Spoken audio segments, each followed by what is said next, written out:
women are taught that your value and your self-worth is basically a number.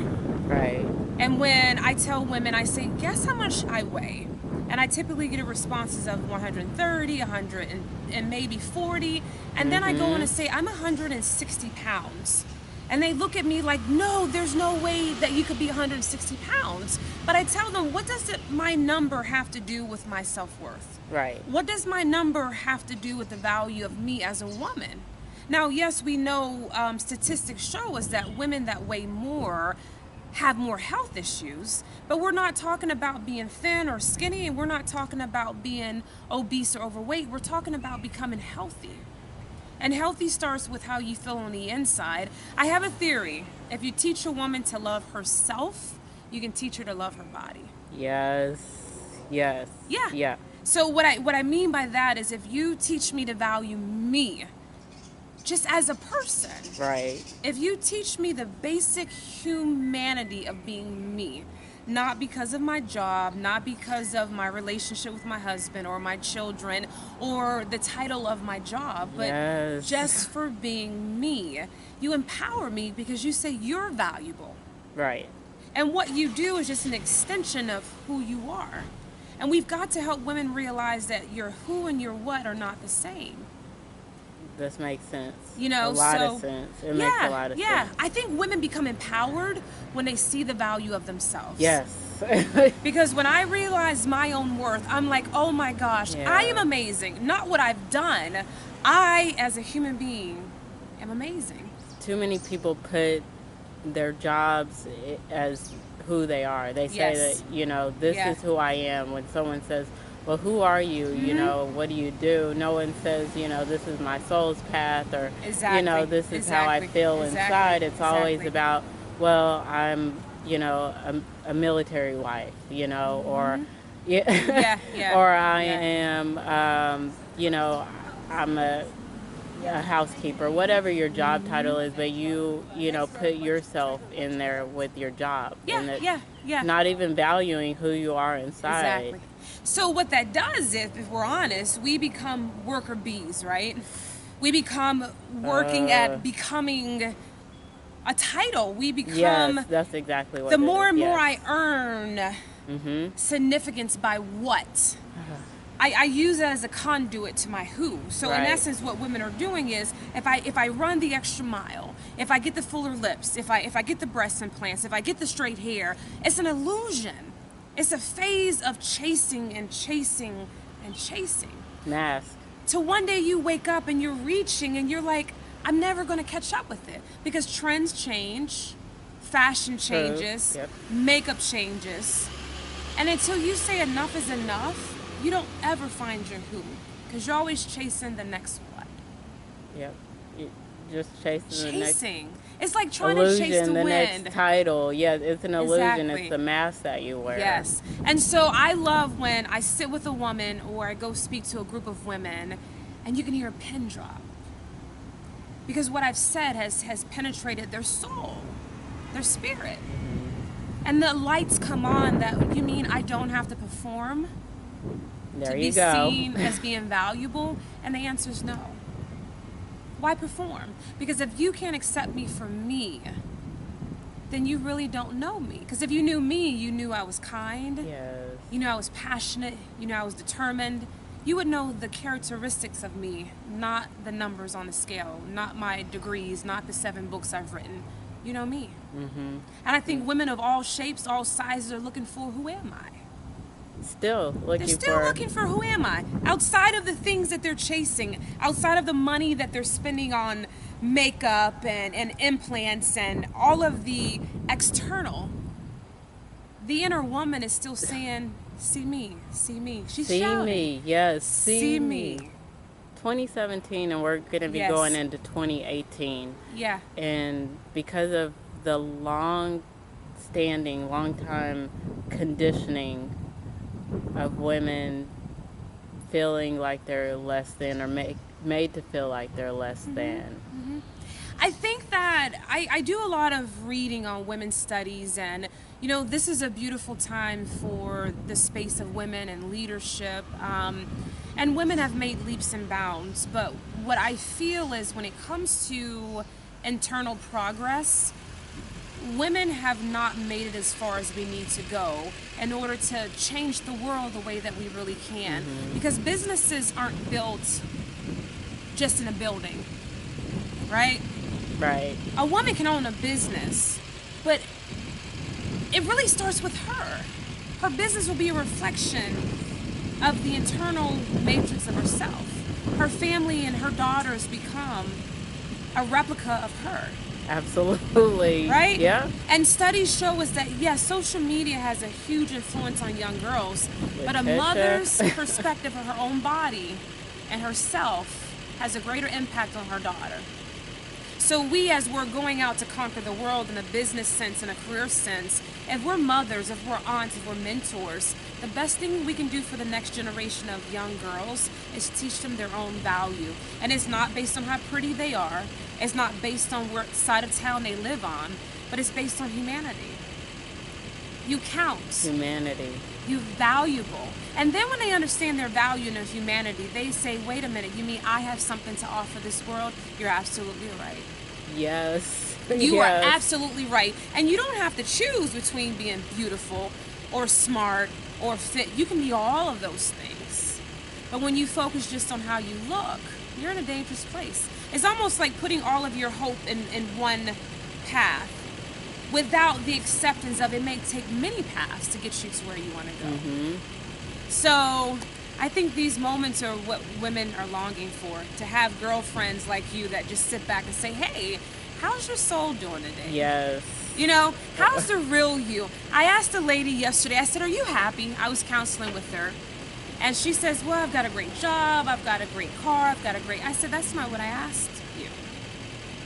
I said, are you happy? She didn't even hear the question. No, because see, we're actresses. We're taught to put on a face, right? Yeah. Oh, I'm great. Yes, everything's great. My marriage is great. My job is great. But then on the inside, real. We're broken. You know that saying, fake it till you make it? If you don't stop faking it, you will never make it. You can't fake it, because until you look at yourself, until you see the truth, you're always walking in a lie. And you'll never walk into the truth until you confront your lies. So fake it till you make it is not something that you want to do. Why fake? Why fake insecurities? Why fake feeling good about yourself? Why not say, you know what? I've got a lot of insecurities. And why not take that time and the courage to say, you know what? I need to figure out the root causes of why I don't feel good about myself. Because see, faking it covers it up. Buying another dress, buying more expensive makeup, getting your eyelashes done, whatever it is from an aesthetic standpoint, is not going to get to the root of your issues. So it sounds like this is what you're saying is face your fears, because once you do, then you'll have a breakthrough. Yes, yeah. When I got out of my domestic violence situation, I had to look at me, not the Olympian, not the academic, not the author, not the titles. But I had to look at the girl whose father left at a very young age, and I was searching for self-worth based on my actions. And I kept getting another degree, I kept winning another title, another medal, and it was like I was saying earlier, I was chasing an illusion. I was like, another medal will make me feel good about myself. Another degree. But I realized one day after I almost lost my life that I was chasing the wrong things. As I had hands around my neck, I realized that all of those things that the world told me was successful, they weren't success. They were an extension of my efforts. Right. But they weren't the elements of who made me me. So today I am on a mission to help women empower themselves and to help young girls realize that true beauty will never be found in the way you do your hair. It'll never be in the latest and greatest fashion, because tomorrow that fashion will change. But we need to be rooted. We need to be rooted in substance, to where regardless of what cultural norms, regardless of what social constructs tell us, we don't go like the wind. Break free. And break free. And you know what's always funny? When people say, how are you? And I'll say, I'm amazing. they look at me like, how dare you? But then I often say, I'm amazing, and so are you. Because, see, we have not been taught that. No, and you see deeper. You're seeing further into the person's Yes. spirit and who they really Yes, are. yes. And that's where true freedom is. When you can sit back and laugh and be vulnerable with yourself. You can be vulnerable with a world that's not transparent, that judges you. As soon as you walk in the room, everyone has sized you up, right? Right? But when you know the true essence of you, you can go ahead and look. You can sum up. But at the end of the day, when I lay my head down, I'm with me and I know me. Yes. That's intimacy with self. We need that. Yeah. We need more of that. Yeah. Collectively, I think we definitely need more of that on a collective scale because we don't have enough of that. Yeah. I think that's why this is the perfect time for you to be here now. And that's why you're coming here now because it's needed. Yeah. We need this. We need you. You know, and sometimes we need someone else as a messenger because we don't see that. Yeah. And so we need something or someone in the flesh because a lot of the times we do have a lot of believers, people that are praying, you know, God help me out of this situation or help me, you know, why am I here? You know, asking all the questions that you ask in life, you know, what's my purpose? Why am I here? You know, and sometimes whenever we ask those questions, we get a messenger like you know, someone who's been through a lot and experienced a lot in life. Yeah. You know, I think that our spirits and our souls are hungry. You know, you and I say that these are our soul sessions. They are. I think we're in a hurting world. And I think we sometimes don't know where to go to say I'm hurting, right? Right. If you're blessed enough to have friendships like this or blessed enough to acknowledge that you need something deeper than Facebook, Instagram, LinkedIn, social media is fine, but it's hard to connect with an invisible friend from a like on a picture. Right. You don't create intimacy on Facebook. You don't create intimacy on posting selfies. Because what we're doing is we're hoping to get affirmation. Let's be honest. Yes. You know, you can log on to social media right now and go through certain women's profiles, and unfortunately, you can kind of pinpoint those women that are saying, hey, I just really need some soul ties with the truth, because women, once again, are taught that how you look is what gets you what you want. But when you really love yourself, you say, this is my body, and this is just for me to see. Instead of having every part of you exposed. Right. And our young girls are falling for it. They think that their worth is based on maybe if I show more selfies, maybe if I have the small waist, or I'm taking a shot of my rear end, maybe I'll get more likes. And then the more likes that I have on my images means that I'm really valuable. But it's the soul that's not being taught to. Right, that's not fed. They're not fed, because if someone sat them down and said, tell me who you are, they probably couldn't tell you. Yeah. Because no one's asking us those questions. When I go network, no one says, who are you? The first thing people say, what do you do? What do you do? What do you do? What do you do? Because, see, we're comfortable with boxes. We're comfortable with putting people in these confinements. I call them mini prisons. Because, see, you want to put me in somewhere where you can identify me and idealize me. But I'm not an ideal. I'm a human being. And women and girls have to be taught to break out of these molds. You don't have to be a size 0 to be beautiful. You don't have to look a certain way to be in marketing or advertising. Right. You know, I had a professor tell me one time, don't let anyone ever tell you for a woman or for a black woman that you're smart. You're a smart woman. You're smart. You're a smart person. And even at the age of 19, this professor knew the struggles that I would go through.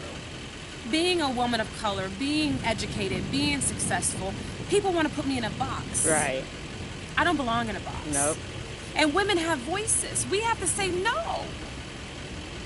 No. Thank you.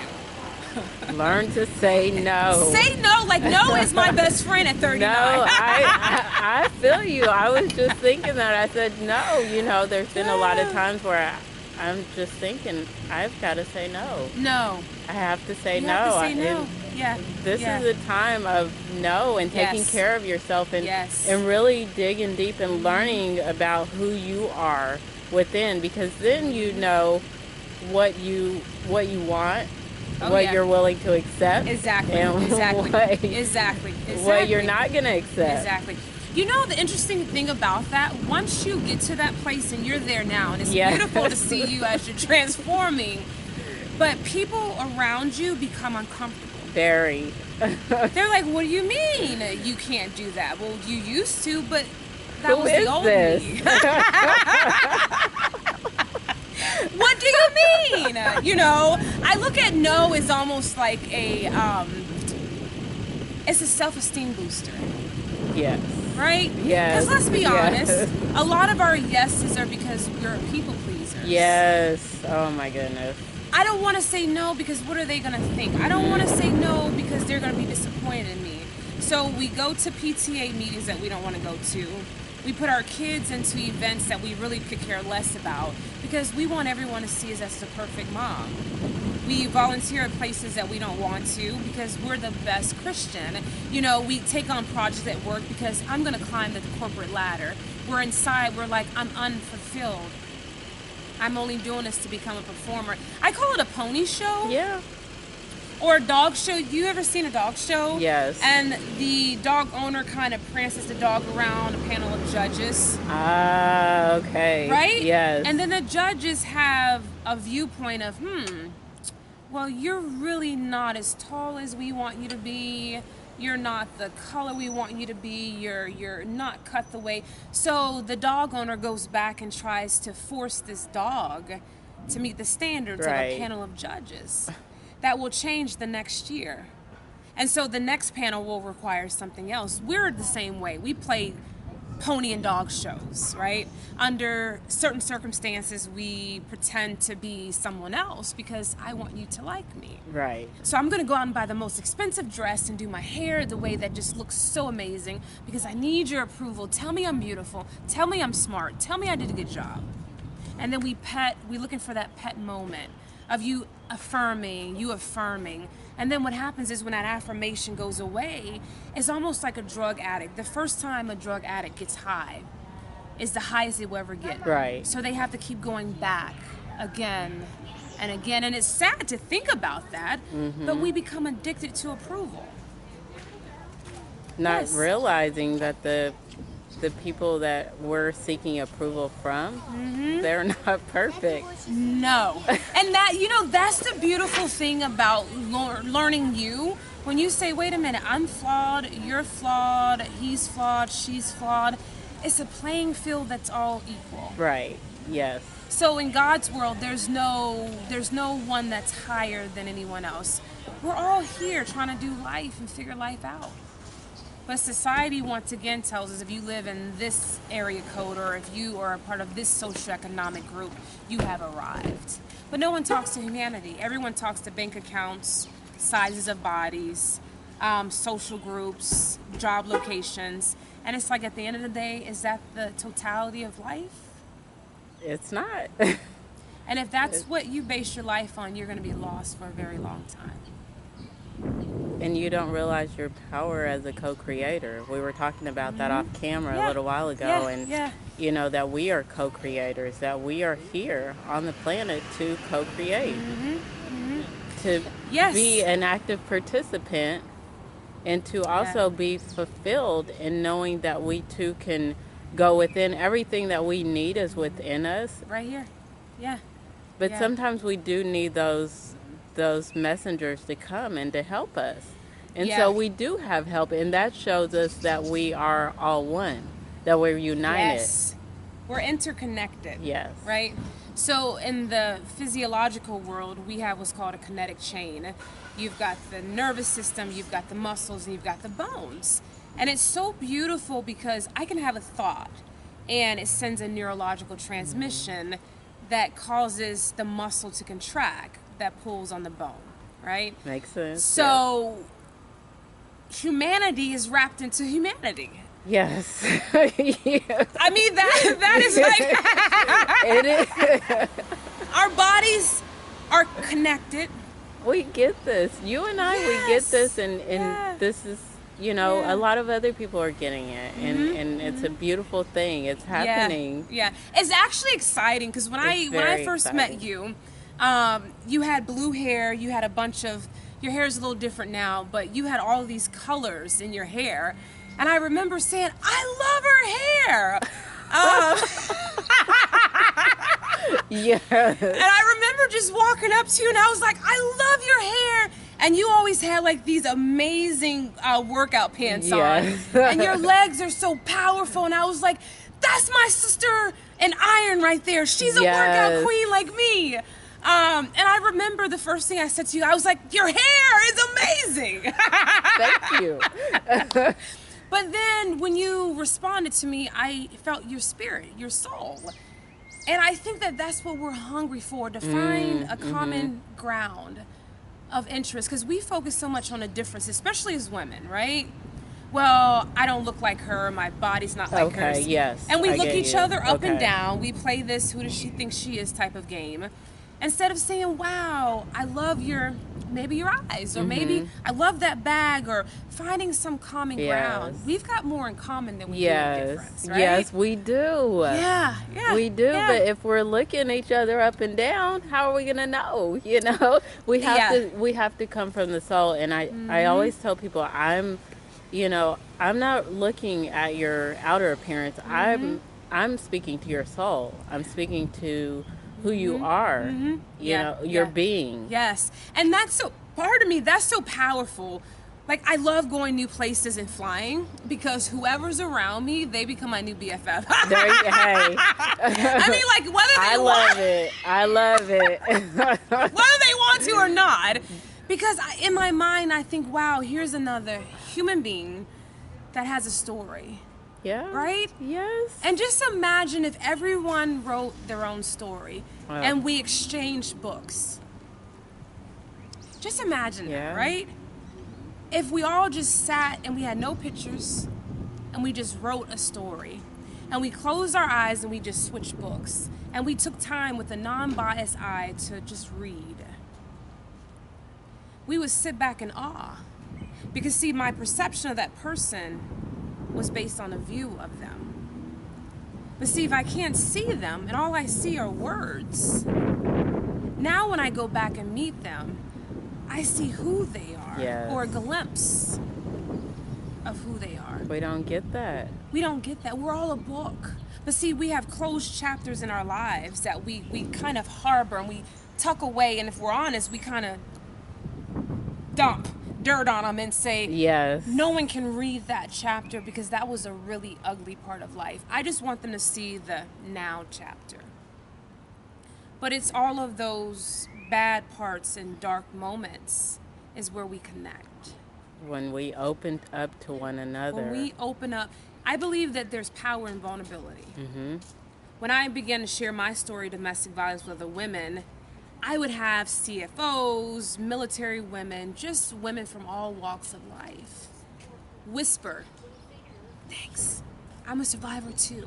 And it was a whisper, but yet it was still an acknowledgement that I, in my vulnerability, gave them permission to be vulnerable. Yes. And it was so beautiful. It was almost like you could see this relief on their face, like, "You too?"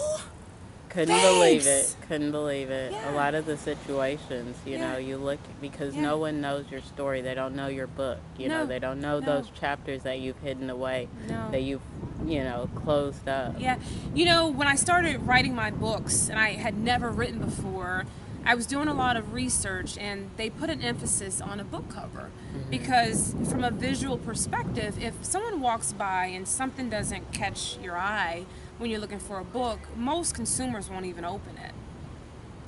But I sat back and I sometimes think, in the book world, that makes sense. But in a world of humanity, you're missing out. Right. out. You're missing out. Big time. Because somebody walked past you and you look at their book cover. And it could be dirty, it could be frazzled, it could be 80, 90 pounds of excess weight, it could be unkempt hair. But you never take time to say hi because you judged that book by its cover. And that story walked past you that could have changed your life. Absolutely. It's like we're here as humanity, all doing life together. And how do you let life pass you by? Because you were too focused on that shiny object that had no value. We are all interconnected, like you said. We're all interconnected. Yeah, and it's so beautiful. So sometimes I have this sense of loneliness because my soul longs for these connections. And I'm in realms of corporate world or going places where all the talk is on the surface. And my spirit's like, I got to find someone that I can connect with. Surface chatter is my very least favorite. So what'd you eat today? I don't want any of that. I don't want Yeah. the surface chatter. Yeah. Give me something just that fills me. Soul food. Yes. Soul food. You know, every time we have our soul sessions, I walk away and the inner woman is at peace. She's already on her peace journey by herself. Right. But when you're on a journey of peace, you look for others who are on that same journey.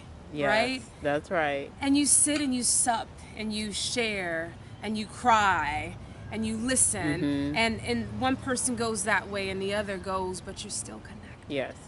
That is You're so still powerful. connected. You're still connected. In a beautiful way. Yes. It's not Yeah. superficial No. in no, any way. No. And I really think when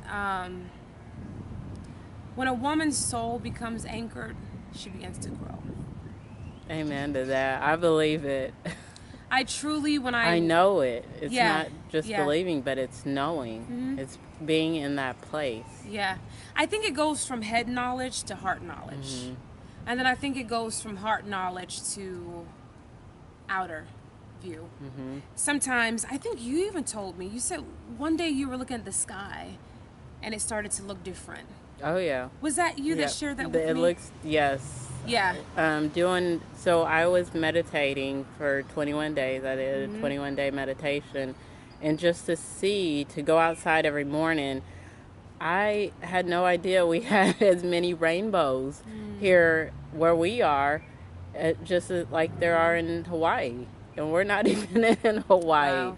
You know, to see just as many rainbows in the sky, to see the sky so differently, just because I decided, you know what, I'm going to go within and I'm going to look out and look up more. You know, that's introspective. That's like an awareness. You know, I remember I was walking one day and I said, you know, I'm going to walk the same parameter but from a different angle. And as I began to walk, I started to see things that were there but I never saw before. Yes. Right? Because my perspective and my viewpoint changed. That's kind of what happened to you. Yes. The skies are always beautiful, and the rainbows have probably been there more times than Right. not. But because the inside of you were changing, your perspective of what you started to see was awakened. Right. You know, and then I think when that awakening happens, conversations you have change, the places you go change, the people you associate with change. It's like a rebirth. Big time. A big time rebirth. Yeah, And I yeah. think that's what people are going to see about your book too, and to just to kind of come back to your book, because what's happening as a reader begins to read and see, you know, I don't have to be on the scale, you know, 24/7. I just want to, you know, I want to be healthy, but I never looked at it this way. Yes. I've only seen it in magazines or on television or social media that, you know, you have to be you have to be small or you have to weigh this certain amount. And No. people are shocked when you say how much you weigh. 160 They can't even pounds. believe They're like, it. stop it! No, you're not. I'm like, yeah, I am. And thinking Yeah. like, how can you be 160 pounds because they've never learned, you know, how to be healthy. Yeah. And you know, I think for me, gosh, I mean, we could talk about this forever. I think at the end of the day, a woman has to love herself. And irregardless if she's a size 4, if she's a 14, if she's a 24, when you begin to love yourself, your food choices change. Yeah. Your physical activity changes. Your relational choices changes. You start to see yourself and you say, wow, I am valuable. And then you seek education. And then you seek, how do I get healthy? Not being prisoner to a scale. You begin to change your mindset. Because see, being healthy starts in your mind. Healthy is a mindset. Because you can have someone that's a size 4 not have a healthy mind. Right. And how she sees herself. Bulimia and anorexia are the top 2 mental disorders. And see, a lot of people don't know, eating disorders are not just, hey, you need to just eat. They are mental disorders. They kill more people than other mental disorders do. Young girls right now as young as 7 are dieting. They're about 2-3 years ago. 7. Yeah, 7. Unbelievable. There was a movement called Pro-Ana, and it's for anorexia. So it was kind of this, gosh, I hate to say it, but like a cult. Right. Of young girls intentionally putting themselves in an anorexic induced state, to where I went on their page and I was blown away. And that was another reason why this book has to get out, for moms to start loving themselves so they can go back and help their daughters. These girls are writing things like, I hate my body, I hate myself, I'm fat, I'm ugly, I want to be thin. And then you've got what's called Thinspiration, where these girls are building collages of anorexic women and they're emulating them. That is their goal, is to get their bodies this way. And I think to myself, what type of society are we in that young girls are dying to be thin? Where have we messed up? Very skewed. Where have we messed up that a 7-year-old has to look at herself and say, I'm fat and I'm ugly? Where is she getting this from? And we've got to stop and say, something's wrong. Very wrong. If you don't see that as a sense of urgency for us as women to really look at ourselves and then to go back and say, wait a minute, my daughter thinks she's fat at 7? What has her eyes seen? What has her ears heard? We can't shelter our daughters. But I tell you what, if you're a mother or you're an aunt or you have an influence on a young girl's life, it is your job to teach her her worth outside of how she looks. Teach her, have healthy talk. That includes healthy relationships. If she's 5 years old, teach her what things a boy should say, what things a boy shouldn't say. Don't just tell her she's pretty. Right. You're so pretty. If she wants to get out in the dirt and waddle in it, let her get dirty. If she wants to use a hammer, let her use a hammer. Because when she gets older and she stops and no one tells her she's beautiful, she's lost. Right. You're so pretty. You're so pretty. What does pretty mean anymore? When she's dying to be thin because all you told her was she's pretty. And then she's wondering, am I still pretty? Yes. You know, if her weight goes up. Exactly. I remember about 5 years ago, I would never forget this. This young girl walks in my office. She was beautiful. I mean, just without exchanging any words, my first sight of her was like, she's beautiful. I didn't utter this to her, but I thought that just seeing her, she was beautiful. And when this young girl sat down, the first thing the mom says, she needs to lose weight. And I just kind of looked at her mom and I said very respectfully, can your daughter and I just meet? And the young daughter started to cry as soon as the mom walked out. And without her saying anything, I knew that that relationship was toxic. But see, here's the interesting dynamic. The mom was overweight. So her mom was spewing her self-hate Yes. onto her daughter. A reflection of herself. It's like a mirror. Yes. mirror image.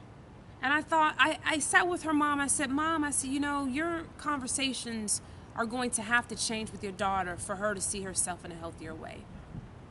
We have to have, there's a sense of urgency now. Yes. Right now. Yeah. These girls will never be leaders. They don't believe in themselves. They're in the bathroom puking after lunch. They're starving themselves to be a cheerleader and a dancer with a group of people that don't even like them because they don't like themselves. Right. So what are you going to do? All you who watch this video, what are you doing? Because you have a responsibility. You have a responsibility. I have a responsibility. We have to interlock and start becoming humans and fight for the same cause. And that's teaching our young girls. Right now, if they're 2 and 3, if you're a mom and you've got a 2 and a 3-year-old daughter, you better start right now. Yeah, you definitely. Right now. Because once she gets 10, 11, 12, and you send her to the school system and she gets loose on Facebook and social media, you might as well hang it up. Right now, I'm creating a program called Mother Speaks and Daughter Listens, and this is about getting mothers together and teaching them that whatever they say, their daughter hears them. It's true. Mother speaks, daughter listens. My mother always told me, you're beautiful, you're smart, whatever God has for you, you've got great plans for your life. But my mother was also honest with me. So it wasn't just about, oh, you're pretty, you're pretty. You were doing wrong. You were out of line. Yes, you are smart, but what you did was wrong. Go apologize, say please, say thank you. The basic framework of a human being. I've gone places before where I speak to little kids and they just look at you. And the mothers just stare at you too. And I thought, wow, you're teaching your daughter unhealthy behaviors already. Right. Because she emulates you. Yeah. And then I've met parents where the mother's very kind. She teaches her daughter, please, thank you. And I go to the extent of saying thank you to that mother. Because see, how you're raising her, society's going to need her. Yes. She will be a voice one day that says, no, that's wrong. That says, no, we can't treat people like that. Mm-hmm. Because of how we're raised. So I could go on forever. I am like, it's time. No, it's good. It's time. I love it. You know, if God took me today, my mom gets mad at me, but I have left so many footprints behind. This is true. That if I were to close my eyes today, I've left a legacy. And I think that every woman that hears the video, buys the book, I want you to think about your legacy. What will your legacy, what will people say about you one day when you're gone? Because see, then you live backwards. Mm-hmm.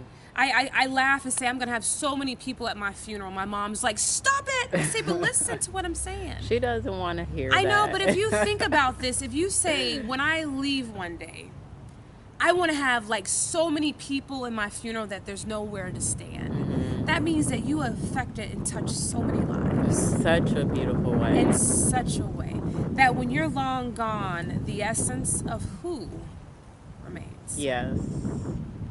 The essence of who, your laughter. And people are going to still be talking about you. Yes. That's beautiful.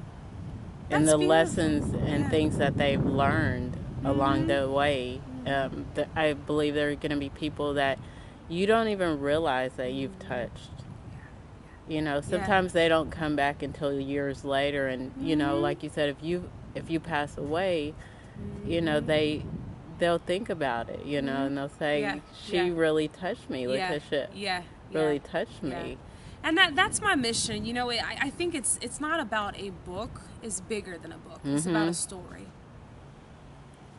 It's about a story. It's about leaving chapters behind and having people behind you open them up, and then they leave their chapters behind, and the people behind them open it up, and it's kind of like that pay it forward. Yeah. Because they grow from reading your chapter and knowing that there was someone else who experienced something similar, and that goes back to showing that we are connected. And that's why it's important to share, to not cover up, but to share who we really are, who we truly are. Speak your truth. Yeah. You know, and finding your voice, I was talking to someone the other day, and they were sharing with me as they were growing up, they had a father who was an alcoholic and very controlling. And they just shared a lot of intimate things. And I remember her saying to me for the first time when she spoke up, she heard her own voice. And I remember feeling so like, oh, I even though I wasn't there when she experienced it, I felt it. And I'm visual. I could almost see when she spoke up for herself for the first time, I could see her standing taller. I could see her saying, I'm valuable. Because see, when you're in a house or in a relationship that's abusive or aggressive, usually people want to hover over you and shadow your voice. But when you realize you're valuable and you use your voice, Yes. right? Yes. When you use your voice Yes. for righteous things, Yes. you're like, I do matter. Yeah. And it feels good. It's very Yes. empowering. You feel amazing. And Yeah. you know, you and I Yeah. spoke about that off camera. I mean, just Yeah. my own experience of finding my voice and realizing this feels amazing. You're No like, no yeah. longer will I shrink myself down, Yeah. but I am going to Yeah. be the person that I am. Yeah. I'm not going to be someone that I'm not. Yeah. I'm not going to wear masks. I'm Yeah. not going to, you know, be smaller than I am. I'm going to be the person that I am, Yeah. which is And- amazing. It's which is beautiful. awesome. It's beautiful. It's. I think it's almost like a cleansing breath. It is. I And don't- that's why I yeah. can laugh now Yeah. because Yeah. it feels so Yeah. good. It's Yeah. freeing. Yeah. It's being set free. And you Yeah. realize that Yeah. it wasn't necessarily everyone around you, it was how you felt about yourself. And that goes back to what you were saying, you know, starting where you're starting to truly love yourself. Yeah. Yeah. Yeah. And you know, I think when you reach that place, I remember one day apologizing to myself. And I thought about the abusive relationships I was in, the abusive marriage I was in, and I saw the patterns of my life. And I said, I'm sorry. I said, I'm sorry. Yeah. That's amazing. And I get emotional just thinking about it. I said, you don't know your worth. And I'm sorry that you had to go through that. And I'm sorry that I wasn't there for you when you needed me. I'm sorry that I allowed other people to devalue you. And I'm sorry for devaluing myself. But see, in a loving way, I said, I forgive you. I said, I forgive you. And so not only do we have to become at peace with the world, in a loving way, we speak our truth, we acknowledge our truth, we confront it. But then just like we have to forgive others, you forgive yourself. So since I have forgiven myself, now I have the power to go back and to look at the other people that have harmed me, and with God's help, I say, I forgive you. What you meant to harm me really helped me. Yeah. Because it caused me to have to figure out why I allowed you to harm me. Because I didn't value myself. See, it all works. Yeah. It comes around full circle. And there's a lot of women right now that, like me, find themselves in different relationships with the same man. It's not the man, it's you. Right.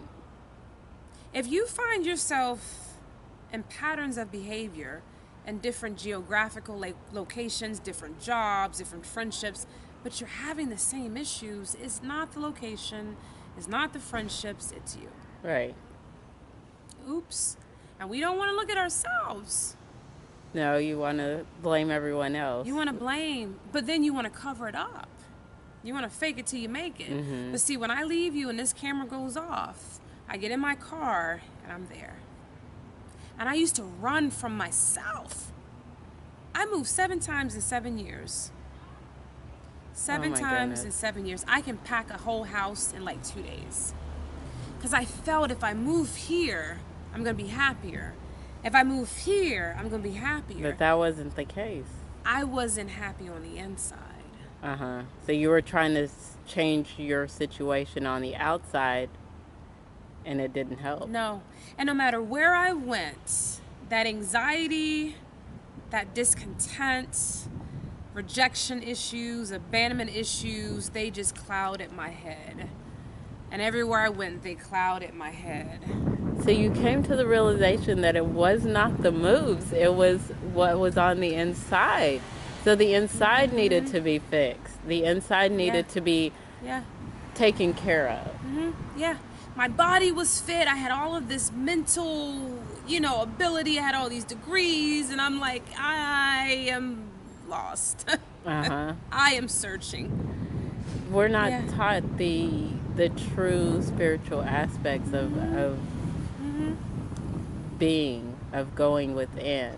You find things in going to church, but those are people are preaching to you, but you still need that that part of you that is already connected with God divine, the source. Yep. I think that we all have bruises on our heart. And we're good at putting Band-Aids on them, right? Instead of saying, wow, let me take this Band-Aid off and dig. Because it hurts. We all cut ourselves, right? Yeah, it hurts. And you think it's healing, but then you brush against something. And you're like, that still hurts because it's not healed. But then years later, the body naturally heals itself, but that scar is a reminder. Yeah. That scar is a reminder. The smell of a cologne, the smell of a perfume, going to a certain location, triggers. When my nieces play and they grab me around my neck, when their hands are anywhere near my neck, it triggers that night when I was getting choked by my ex-husband. It triggers it. But see, when it happens, I'm smart enough to say, uh-oh, I thought I was over that. Okay. Uh-oh. Because see, we bury stuff and we push it down. I say throw it up, right? Yes. I like puke it up. I'm like, uh-oh, I gotta puke this up and dissect it. And gotta be taken care of. And it's nasty. No one likes to talk about throw up or bodily stuff, but we all have stuff inside of our gut that needs to be thrown up. Yes. And you just sit there and you look at it. You're like, that is nasty. I'm not touching that. Right? Yeah.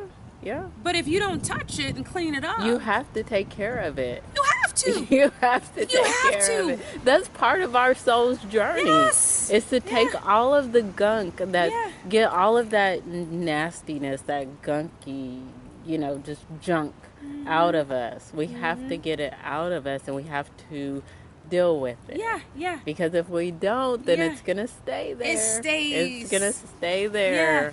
Yeah. It's almost like when you have food poisoning, right?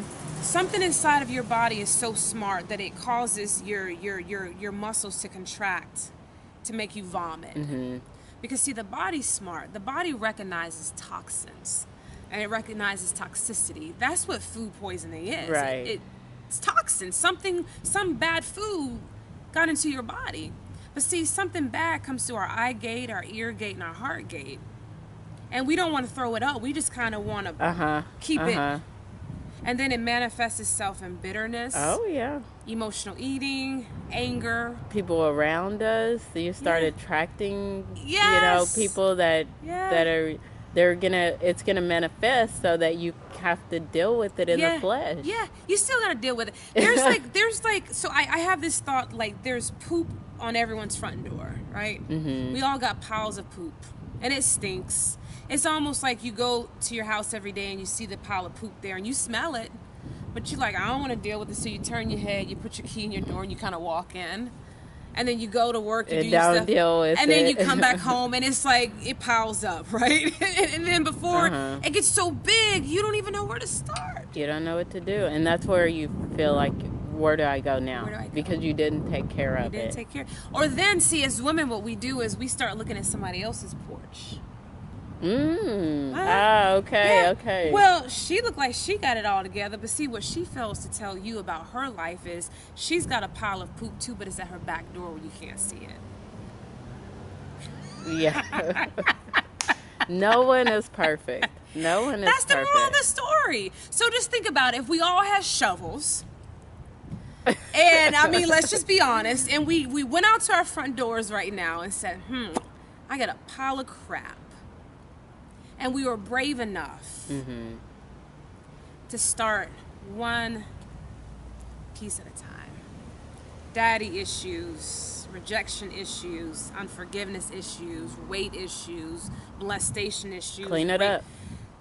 One pile of poop at a time, and we just sat there, and it stunk.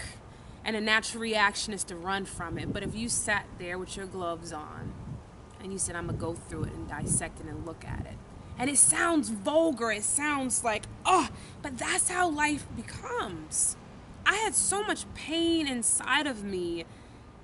I just stood there one day and I said, God, I don't know what to do with this.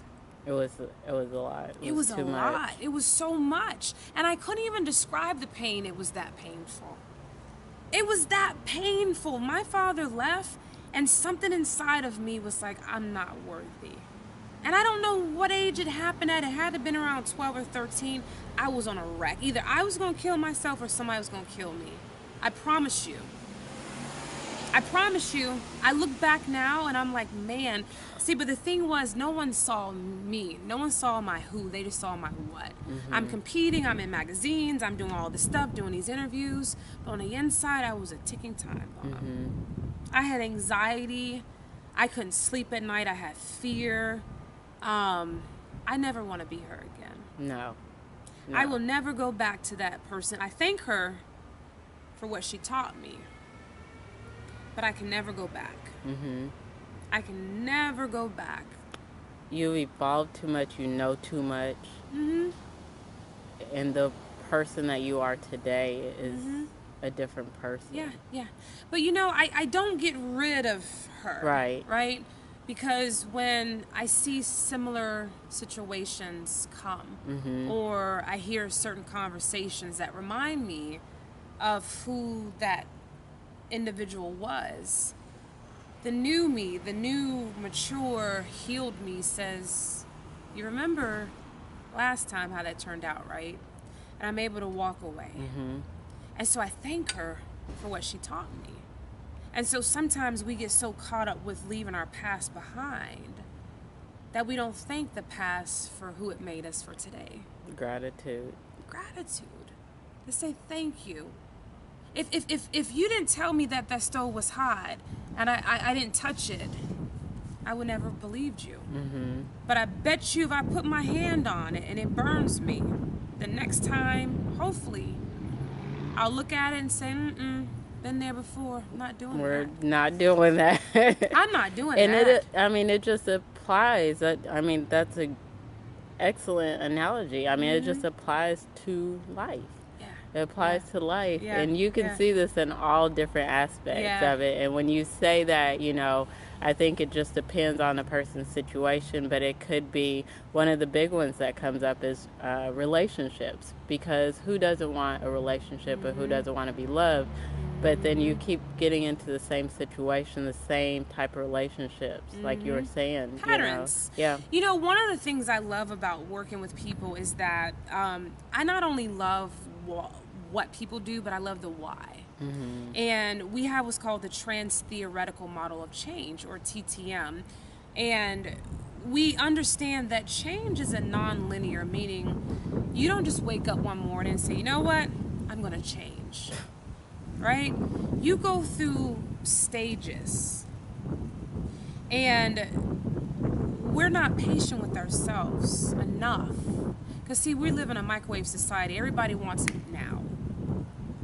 But nobody wants to do the work. It's going to cost you. It's going to cost you. It's going to cost you friendships. It's going to cost you relationships. Because when you start doing that internal work and you start working on yourself and having to confront the real you, you're going to start seeing everything around you in a different perspective. Right.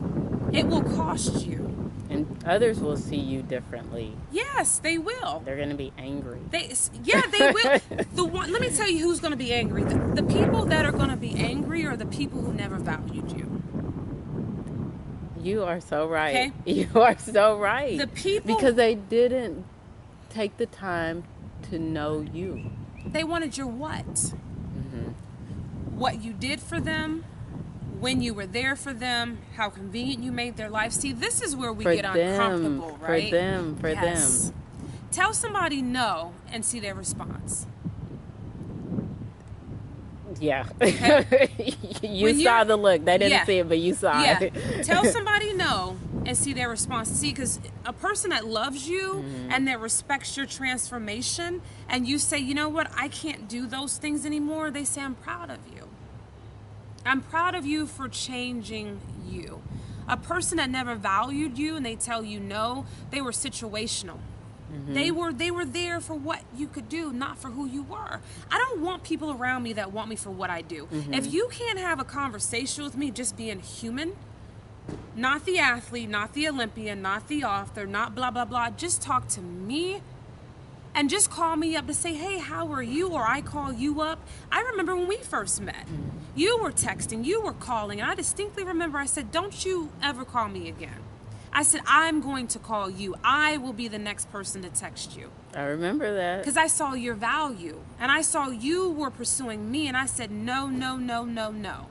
I'm not going to have her do all the work. Because if I value her and I want to get to know you, I'm going to do my part. I remember It's a that. symbiotic. It's a song and a dance. If you value me, I call you. You call me. I'm not doing all the calling anymore. You have my phone number.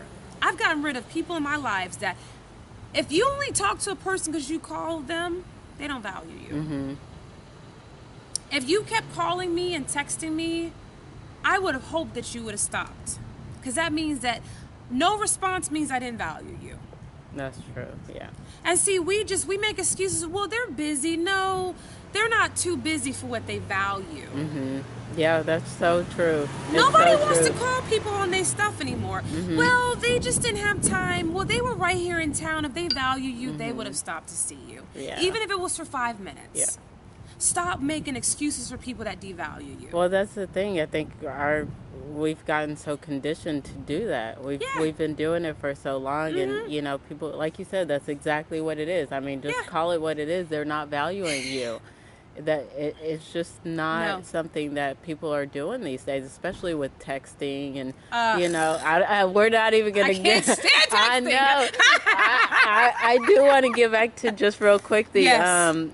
you said something about valuing individuals, valuing the people around you, the people in your circle, just valuing others, and that just an example came to mind. I have a very good friend of mine. We've been friends since high school, and we've been friends years. And I was home, and she had a lot going on. She was moving. There was just a lot going on. She had a lot on her plate. And I remember her telling me she knew someone who knew a famous author who was good friends with him, and she knew that I liked the author because I had introduced her to a book. And she said, well, I can set up, how about I set up something, with the two of you? And she was so busy. She said, you know what, I'm going to give you, she was basically telling me, no, I'm not going to do this. I'm going to give you this person's number and you call them and set it up with them because I've got a lot going on. I've got a lot on my plate. But before that, she would have been a people pleaser. She was conditioned to be a people pleaser, and she wouldn't have told me no. And so when she told me that, I said, I am so proud of you. Yay! I said, yeah, I can actually do this. I said, that's a good idea. I'll call her and set up a meeting. You shouldn't be responsible for doing this. And you showed I was so shows your proud of character. her. Yeah. I was just, Yeah. Letitia, Yeah. I was just so happy that she did it. And it wasn't something like, oh, I'm so angry. Why didn't you just do it? But see, that goes back to what we're talking about. You valued her. That to me is almost a two-way. She valued her. Yeah. And you valued her. She saw that her plate was full, and she said, I'm going to give you the number, Yes. and you just call her and set it up. Yeah. And That's empowering on both sides. Because see, that's what a true it was hard for friendship- her, I'm sure. But you empowered her by by your response to her empowered her. She may not have told you, but I think that we're afraid sometimes to say no. But she felt comfortable with you Yeah. to say no. And see, those are the type of friendships I think women should have in their lives, where if you tell me no, I still love you. Yes. Because remember, I love you for who, not for what. Yes. And I'm telling you, when you bring these conversations up and women start to go back and kind of do an audit and they start to look around their lives, they are going to start seeing people from a different perspective. I would challenge you to this is really bad, but put a category of your friends or who you call friends. Create one list for who and one list of what. This is going to be eye-opening. On the who column, write the names of those girlfriends that you just sit around and they know your flaws, you fart around them, you can be messy hair, boogers in your eyes. And then look at those friends where you feel like you have to perform. They're the ones that you always say yes to. They're the ones that come around when they need something. I'm telling you, when you separate your friends or your who and your what, your friend circle will get smaller. I don't use the word friend. Right. Yeah. Associate. I have a hand, inside of my hand, I put you and one or two other women. I don't call you my friend because I know you. Right. That makes sense. But see, that goes back to valuing yourself. Because see, my time is precious, and so is yours. Yes. So everyone don't go in my friend category. Yeah. And I hadn't even looked at it like that. I'm the friendly person. Yeah. You know, and I know Yeah. a lot of people, and a lot of people know me. But you're right. Yeah. Because I think when you start to value yourself, you value who you hang with. I don't know if you remember, with my 39th birthday, there was literally every woman that was at my table was handpicked. Yes. And every woman that came in, I shared with each and every one of you how I met her. Yes. Loved it. Because every woman at that table was valuable to me. I don't need tons and tons of people around me. I need value around me. And each and every one of you, at some point in my life, has come in and you've added so much value to me. Yes. And I pray that I've done the same. You have. You know? Tremendously. But I There's think no doubt. I mean, that's what you have done for us as well. I mean, what you're putting out is what you're also getting. These are the beautiful friendships, relationships that are coming to you now. Because you are putting out a different vibration. Yes. You- Yay! Yes. You're putting out a Yeah. different vibration. Yeah. So now Yeah. that is coming to you. Yeah. I believe that how I see myself, I see me different. So I see Yeah. my friendships differently. Yes. And when that moment comes for me to date again, I know that choosing a mate will be different. My expectations are different. Because I'm valuable. Yeah. So, soul sessions. Yeah, I love it. Yeah. Well, I thank you for Yeah. you taking time out of your schedule today to be here with me and allow me to just be me. Yeah. You know, I had a friend the other day say to me, "Do you really show the real you?" And I said, "Well, what do you mean?" He says, "Do you ever just sit and not have people see the medals or see the books or see the accomplishments?" And I said, Okay. "What do you mean?" And he says, "I'm not talking about you changing you, but do you ever just sit and talk and let people see the real you?" And I said, "What do you mean the real you?" He says, "Okay, let me stop saying the real you." He says, "The vulnerable you." Okay. I say, "Yeah, I share the vulnerable side of me with people close to me." He says, "That's not what I'm asking you. Have you shown that vulnerability with people who don't know you?" And I said, "Okay, it's time to capture it." Okay. So this is the vulnerable me. This is the real me. This is not the titles. This is just me, raw me.